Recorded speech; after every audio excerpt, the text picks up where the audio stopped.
Ang septicemia o sepsis ang kondisyon ng pagkakaroon ng mataas na level ng bakterya o mikrobyo sa dugo dulot ng matinding impeksyon sa katawan. Maaaring ituring ang mataas na level ng impeksyon bilang lason sa dugo kung kaya't maaari ding tawagin ang kondisyong ito bilang blood poisoning. Bago natin simulan ang video na ito, huwag kalimutan mag-subscribe sa aming channel para sa mga health and love advice at huwag kalimutan pindutin ang bell button para lagi maging updated sa aming mga bagong videos. Ang septicemia o sepsis ay seryosong kondisyong medikal na nangangailangan ng agarang atensyon at gamutan. Maaari itong magdulot ng matinding pamamaga sa iba't ibang bahagi ng katawan bilang resulta ng pakikipaglaban ng katawan sa kumalat na impeksyon. Kung ito ay mapapabayaan, maaari itong makamatay. Ano ang mga maaaring dahilan ng septicemia? Ang pangunahing sanhi ng pagkakaranas ng kondisyong ito ay ang matinding impeksyon ng bakterya. Maaari itong magugat mula sa simpleng sugat na napabayaan at hindi ginamot o kaya ay mula sa isang kondisyon o sakit gaya ng appendicitis, pneumonia, urinary tract infection o UTI at meningitis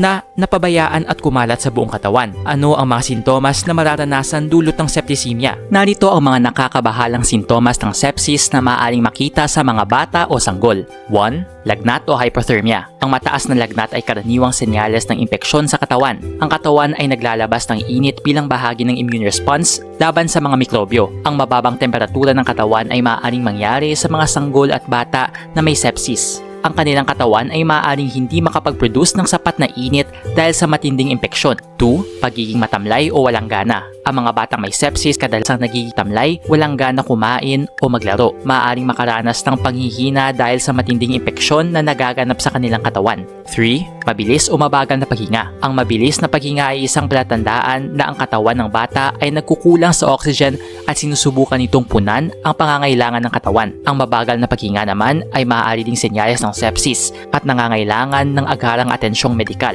4. Mabilis o mabagal na tibok ng puso. Ang mabilis na tibok ng puso ay maaaring palatandaan ng katawan ay nagkukulang sa oxygen o nagkakaroon ng impeksyon at ang mabagal na tibok ng puso ay maaaring senyales ng pagkasira ng cardiovascular system dahil sa sepsis. 5. Pagsusuka o pagtatae. Ang mga sintomas na ito ay maaaring dulot ng impeksyon sa gastrointestinal tract o maaaring resulta ng systemic infection na naapektuhan ang digestive system. 6. Pagkakaroon ng pantal o pagbabago sa kulay ng balat. Ang pagkakaroon ng pantal, pamumula o pamumutla ay maaaring indikasyon ng impeksyon o reaksyon ng immune system. Ang mga pantal na hindi nawawala o dumudugo kapag pinisil ay isang seryosong palatandaan. 7. Pananakit ng tiyan. Ang matinding pananakit ng tiyan ay maaaring dulot ng impeksyon sa bituka o ibang bahagi ng digestive system. Maaari rin itong palatandaan ng systemic infection na umaabot sa iba't ibang bahagi ng katawan. 8. Pagkakaroon ng ihi na mabaho o masakit. Ang masakit o madalang na pag-ihi o pagkakaroon ng masamang amoy ng ihi ay maaaring indikasyon ng urinary tract infection na maaaring magdulot ng sepsis kung hindi agad magagamot.